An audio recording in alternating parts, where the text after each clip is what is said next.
अगर आप इस चैनल पर नए हैं या अभी तक आपने इस चैनल को सब्सक्राइब नहीं किया है तो मैं आप सबको याद दिला दूं कि आप जल्दी से आपके अपने channel once upon a time horror Hindi को सब्सक्राइब कर लीजिए और बेल आइकन को प्रेस करना मत भूलिएगा, क्योंकि हम आपके लिए ऐसे ही इंटरेस्टिंग और खौफनाक कहानी लाते रहेंगे।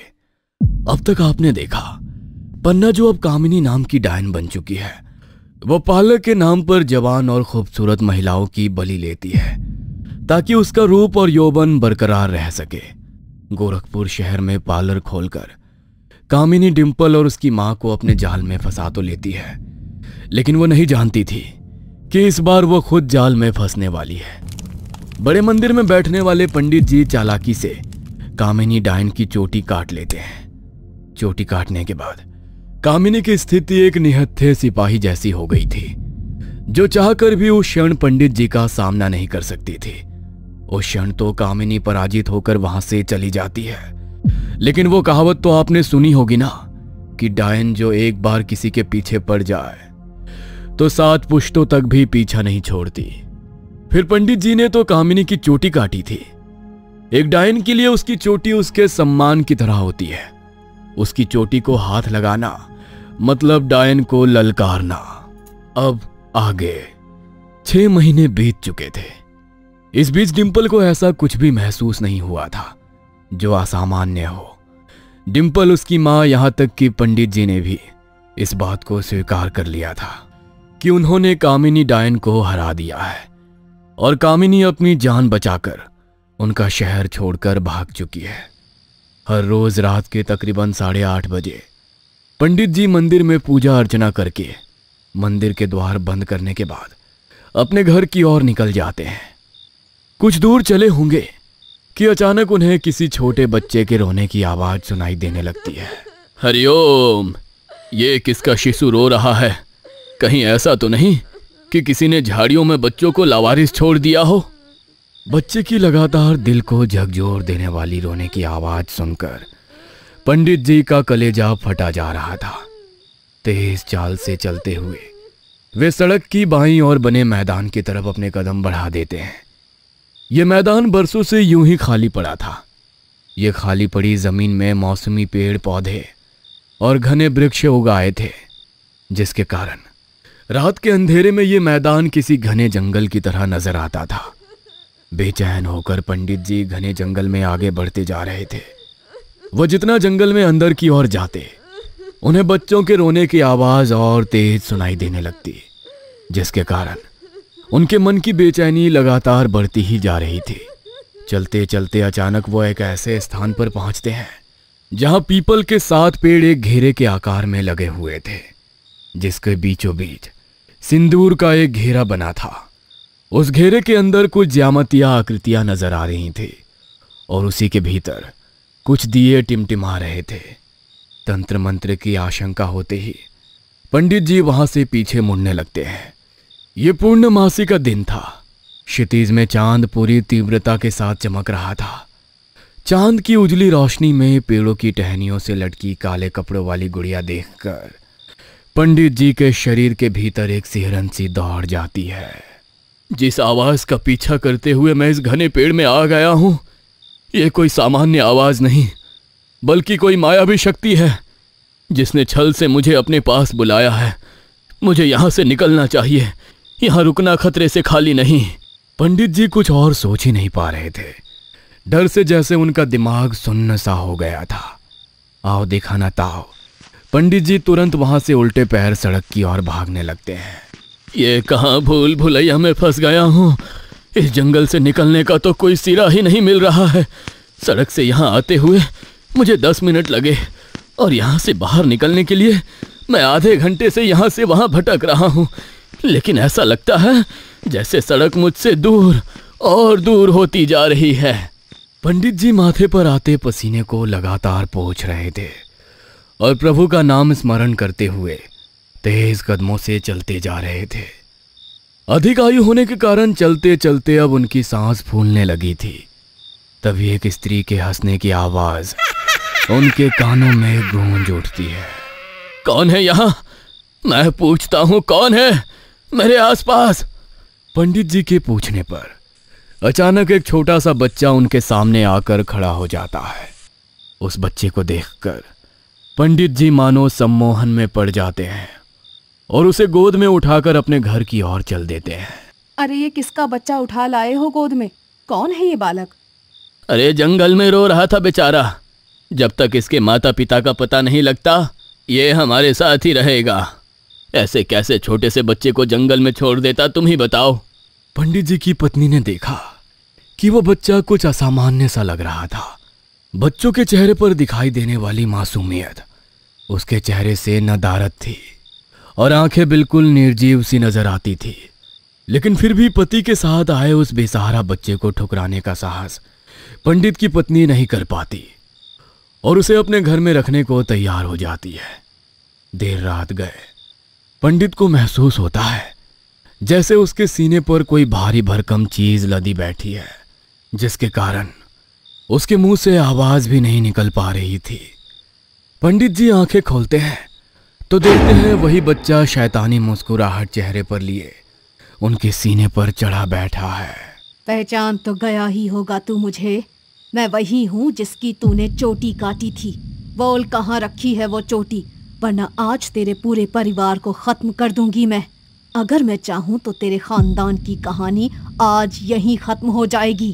तंत्र मंत्र की शिक्षा रखता है तो इतना तो जानता ही होगा कि एक डायन चाहे तो क्या कुछ नहीं कर सकती। देख पंडित, तेरे साथ मेरा कोई बैर नहीं है। तू मेरे रास्ते से हट जा, मैं तेरे रास्ते से हट जाऊंगी। चुपचाप मुझे वो चोटी दे दे, वरना अंजाम तू जानता है। पंडित जी की आंखों के सामने उस पल मौत नाच रही थी। वो जानते थे कामिनी अब उनके घर पहुंच गई है।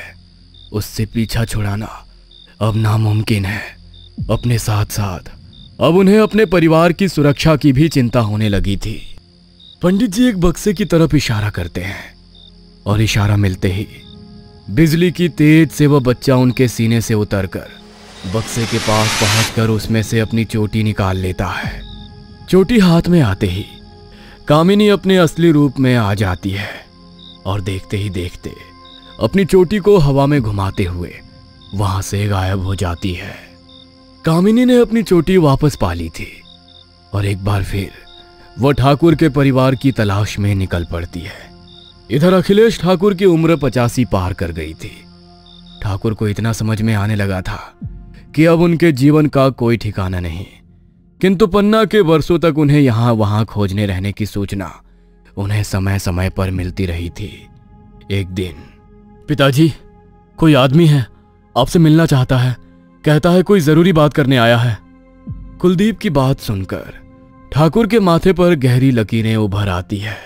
ठाकुर अपनी लाठी टिकाते हुए कमरे से बाहर आते हैं तो देखते हैं एक आदमी कपड़े से अपना मुंह ढके वहां बैठा हुआ है। कौन? मैं भानु। ठाकुर साहब, मेरे पिताजी आपकी हवेली में काम किया करते थे। उन्होंने मुझे जिम्मेदारी सौंपी थी कि आपके गांव के आसपास कोई भी अजनबी औरत दिखाई पड़े तो मैं आपको सूचना दूं। गांव के आसपास तो नहीं, किंतु 2 कोस एक जवान खूबसूरत महिला बड़ी चतुराई के साथ आपके परिवार के बारे में जानकारी निकालने का प्रयास कर रही थी। यहाँ की तो नहीं लगती थी, किंतु समझ नहीं आता आखिर कौन थी और क्या चाहती थी। पन्ना के साथ मेरी दुश्मनी थी, इसलिए वर्षों तक वो मुझे गांव गांव खोजती रही। किंतु अब ये कौन सी स्त्री है जो मेरे बारे में गांव गांव घूमकर पूछताछ कर रही है? ठाकुर नहीं जानता था कि पन्ना अब कामिनी डायन बनकर उसे ढूंढ रही है। इसलिए जब उसे अपने विश्वास पात्र लोगों से इस बात की सूचना मिली कि कोई खूबसूरत लड़की ठाकुर के परिवार का पता निकालने की कोशिश कर रही है तो ठाकुर चिंतित हो उठा था। मैं जानता हूं मेरी मौत के साथ इस कहानी का अंत नहीं होगा। मेरे मर जाने के बाद भी वह पन्ना मेरे आने वाली पीढ़ियों को बर्बाद करने से पीछे नहीं हटेगी। इससे पहले कि वह मुझे ढूंढ ले, मुझे खुद उसे ढूंढकर उसका खात्मा करना होगा।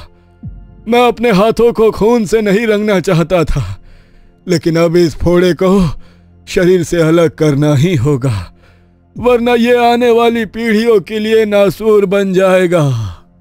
अखिलेश ठाकुर को एक अघोरी बाबा की याद आती है, जिसे वो एक बार कुंभ के मेले में मिले थे। और उनके ज्ञान के आगे बिल्कुल नगमस्तक हो गए थे। अघोरी बाबा ने मुझे मदद करने का वादा किया था। लगता है उनकी मदद लेने का समय आ गया है। हो सकता है समस्या का हल बाबा के पास हो। मुझे उनसे मिलना चाहिए।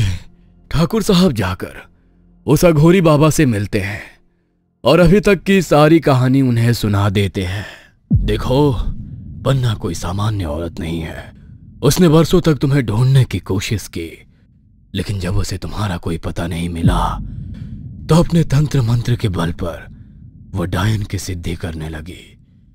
वो अब एक डायन बन चुकी है और डायन जैसी महाशक्ति का मुकाबला मेरे मंत्र नहीं कर सकते। डायन जैसी दुष्ट शक्ति का मुकाबला करने के लिए तुम्हें किसी शक्ति का ही आवाहन करना पड़ेगा। मैं समझा नहीं बाबा, आप क्या कहना चाहते हो? कैसी शक्ति की बात कर रहे हैं आप? देखो, उसने इंसानी बलि देकर खुद को इतना ताकतवर बना लिया है कि अब मेरे मंत्रों का उस पर कोई असर नहीं होगा। हाँ, लेकिन अगर तुम कोई शक्ति जैसे कि यक्षिणी को साध लो तो तुम्हारी तपस्या हल हो सकती है। अपने परिवार की जान बचाने और उस पन्ना डायन से पीछा छुड़ाने के लिए मैं कुछ भी करने के लिए तैयार हूं। आप मार्गदर्शन करिए बाबा। मैं अपनी जान देने से भी पीछे नहीं हटूंगा। बस मेरे बच्चों को कुछ नहीं होना चाहिए। थक गए हैं हम बरसों से भागते भागते। जब भी मुझे खबर मिलती है कि पन्ना मुझे ढूंढते हुए आसपास के गांव तक पहुंच गई है, तुरंत ही मैं अपना ठिकाना बदल देता था। लेकिन कब तक? आखिर कब तक ऐसी गुमनामी की जिंदगी जीते रहेंगे हम लोग? अब बस इस पन्ना को खत्म करना है मुझे। उसके लिए चाहे मुझे जो भी करना पड़े, मैं पीछे नहीं हटूंगा। तो फिर ठीक है, तुझे यक्षिणी की महासाधना करनी होगी। एक बार यक्षिणी तुमसे प्रसन्न हो गई, उसके बाद दुनिया की कोई ताकत तेरा बाल भी नहीं बांका कर सकती। ब्रह्मांड का ऐसा कोई सांसारिक सुख नहीं जो तुझे या तेरे परिवार को ना मिल सके। किंतु ध्यान रखना, यह कोई आसान मार्ग नहीं है। यक्षिणी साधना बहुत कठिन होती है। मैं तैयार हूं बाबा। अधिक से अधिक क्या होगा? मेरे प्राण ही तो चले जाएंगे ना। ठीक है, मुझे अपने प्राणों की कोई चिंता नहीं।